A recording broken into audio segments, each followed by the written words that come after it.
ये संविधान ने अधिकार नहीं दिया कि वो दूसरे के धर्म को अपमानित करे। ये भारत है और भारत में हर प्रकार के हर धर्म का, हर पंथ का, हर मजहब का सम्मान है। और जो लोग ये कह रहे हैं कि ना साहब इसमें एक ही धर्म के लोग रहेंगे, जो नारे लगा रहे हैं कि राम राम चिल्लाएंगे, मुल्ला काटे जाएंगे, ये लोग आज नहीं तो कल इनको सीख होगी। और जब सीख होगी तो पता चलेगा, जब तो बहुत कुछ बर्बाद हो चुका होगा, जब तो बहुत कुछ उजड़ चुका होगा। पर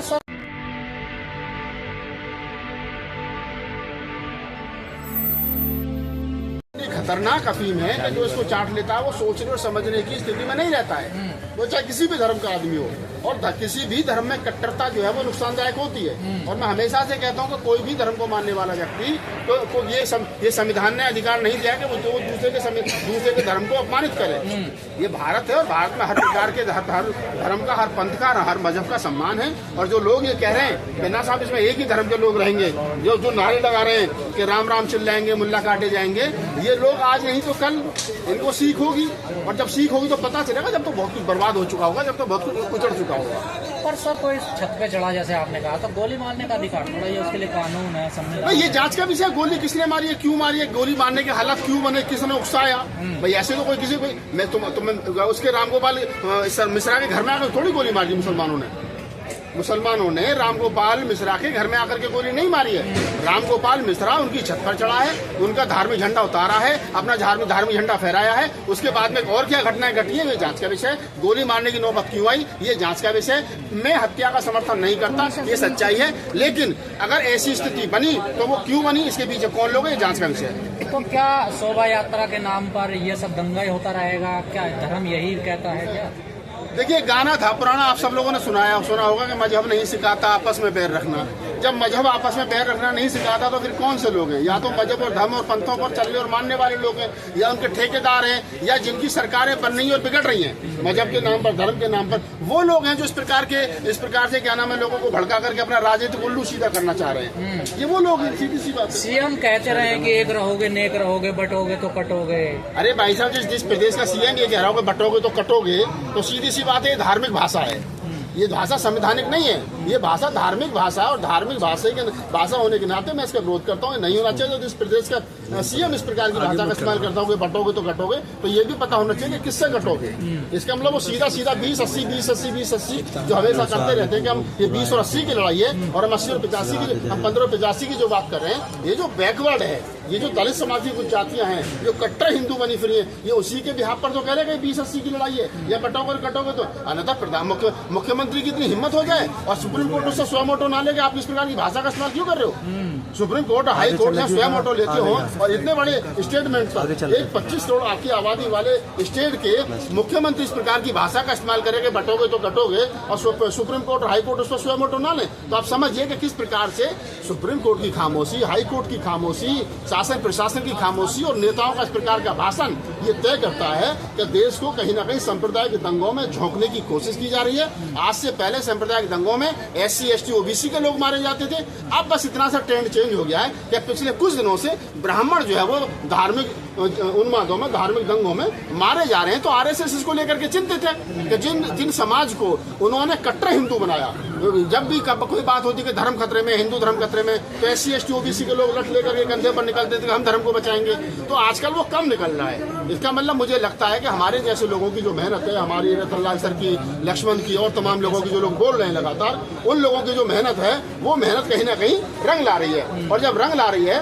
तो ये इससे कहते हैं OBC जो है, जो कट्टर हिंदू बना फिर रहा था, आज उसकी समझ में बात आई है कि वो OBC नहीं है, वो क्या नाम है, इस देश का हिंदू नहीं है, वो OBC है, शूद्र है, और वो भी वही है जो हाशिए पर पड़ा हुआ समाज। हिंदू कह रहे हैं हम डरे हुए हैं, मुसलमान कह रहे हैं हम डरे हुए हैं। देखिए, इतना तो तय है, डरा हुआ कोई नहीं है। जो संविधान को मानता है, संविधान को पढ़ता है, संविधान को समझता है, संविधान के लोकतांत्रिक ढांचे पर विश्वास करता है, लोकतांत्रिक सिस्टम पर विश्वास करता है, वो व्यक्ति कभी भी डरा हुआ नहीं हो सकता है। एक आदमी, 20 आदमी, 50 आदमी, 100 आदमी किसी को घेर करके मार दे, किसी दलित की हत्या कर दे, किसी दलित की बेटी का बलात्कार कर दे। अरे जब हाथरस में मनीषा वाल्मीकि का हत्या, क्या नाम है, बलात्कार होता, हत्या होती है, क्या वो हिंदू नहीं होती? उस समय पर नहीं होती वो हिंदू, उस समय पर वो वाल्मीकि बन जाती है। जब किसी दलित के घर को तोड़ा जाता, फोड़ा जाता, उसकी बहन बेटी के साथ में बलात्कार होता है, तब वो हिंदू नहीं होता है। लेकिन अगर मुसलमानों से लड़ाने की बात होती तो कहा जाता है बटोगे कटोगे तो कटोगे।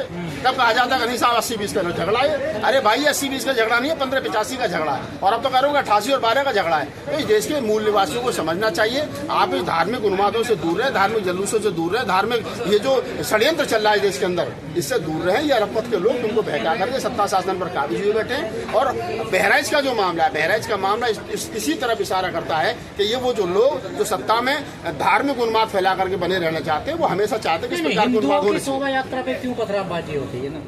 आज तक मुझे ये बता दो कि डॉक्टर अंबेडकर की जयंती पर, रविदास की जयंती पर, कबीर की जयंती पर, बुद्ध की जयंती पर कभी किसी मुसलमान ने पत्थर मारा? बड़ा सवाल बोल रहा हूँ। क्या यही तो सवाल है ना, मैं कह रहा हूँ ना कि क्या अंबेडकर जयंती पर, बुद्ध जयंती पर, कबीर जयंती पर, रैदास जयंती पर किसी मुसलमानों ने, मुसलमान की कॉलोनियों में जब वो गुजरती है तो क्या किसी ने पत्थर मारा? नहीं मारा। मैं भारतीय बौद्ध महासभा का दिल्ली प्रदेश में और क्या नाम है राष्ट्रीय महामंत्री रहा हूँ। मुझे पता है, आपको पता होना चाहिए कि दिल्ली में जब जब मुस्लिम इलाकों से डॉक्टर अंबेडकर की जयंती निकली है, जुलूस निकला है, तो मुसलमानों ने मस्जिद के सामने खड़े होकर के पानी पिलाया है, शरबत पिलाया है, उन्होंने रक्षा सुरक्षा की है, हमारी बहन बेटी को सह सम्मान मोहल्ले से गुजारा है। आज तक उन्माद नहीं हुआ। क्यों? क्योंकि हमें लगता है कि मस्जिद अजान का टाइम हो रहा है तो हम कहते हैं नहीं अजान का टाइम हो रहा है, माइक बंद कर लो, हम प्यार से निकल जाएंगे। और अगर अजान का टाइम नहीं हो रहा है तो पूरे गाजे बाजे के साथ जाते हैं। हमने अपने जल्लूसों में, बाबा साहब की जयंतियों में मुसलमानों के लड़के टोपी लगा करके नाचते हुए देखे। लेकिन जब तुम उनके मोहल्ले में जाओगे और ये सोच करके जाओगे कि हमें वहां जा करके नारे लगाने कि जो राम राम चिल्लाएंगे मुल्ले काटे जाएंगे, तो झगड़ा होगा। इसका मतलब आपकी ट्रेनिंग उस प्रकार की है, आपको ट्रेंड उस प्रकार से किया गया है कि आप इस देश के अंदर धार्मिक उन्माद पैदा करो, फैलाओ, ताकि इस देश का माहौल बिगड़े, सांप्रदायिक ताकतें जो वो हावी हों और इस देश के अंदर जो चंटर चालाक लोग हैं वो देश के प्रधानमंत्री मुख्यमंत्री बने रहे। इन शोभा यात्राओं में डीजे हाई वॉल्यूम पे बजते हैं आजकल, ये नया ट्रेंड चला है। भारत सुप्रीम कोर्ट का डिसीजन है कि 10 बजे के बाद में कहीं भी रात को डीजे नहीं बजेगा। लेकिन ये वही देश है कि सुप्रीम कोर्ट के डिसीजन की धज्जियां उठाते हुए इस देश के अंदर रात को 3 बजे तक जागरण होते हैं देवी के जागरण नवरात्रों में। आपको पता हो सुबह के 4 बजे तक जागरण होते हैं देवी के। कभी कुछ कहता है कोई? नहीं कहता ना। लेकिन अगर अम्बेडकर जयंती हो या कुछ अन्य हो तो कहते हैं कि साहब सुप्रीम कोर्ट की गाइडलाइन है, तो वहाँ सुप्रीम कोर्ट आड़े आ जाता है और हम तो कहते हैं ठीक है 10 बजे की बात नहीं होना चाहिए। तो ये सारी चीजें हैं, इनका आपको भी ध्यान रखना चाहिए। कुछ लोग बहला फुसला करके देश के अंदर धर्म के आधार पर लोगों को बहला फुसला करके लोगों का इस्तेमाल कर रहे हैं और जो लोग इस्तेमाल हो रहे हैं उनको इस्तेमाल नहीं होना चाहिए। जैसा मैंने कहा कि अब से पहले SC ST OBC के लोग धार्मिक उन्मादों में मरते रहे, अब कुछ सालों से, कुछ महीनों से, 1-2 साल से अब सवर्ण समाज के लोग उनमें मर रहे हैं। तो राहत इंदौरी साहब का एक शेर है कि लगेगी आग तो आएंगे घर के ही जद में। यहाँ पे सिर्फ मेरा मकान थोड़ी है। तो जो लोग ये सोच रहे थे कि हम SC ST OBC को धर्म के नाम पर मरवाते रहेंगे और मुख्यमंत्री प्रधानमंत्री बनते रहेंगे, तो ये गलतफहमी थी। अब मिश्रा जी भी मर रहे हैं, ये चिंता का विषय है। इस मामले में दैनिक भास्कर का स्टिंग है।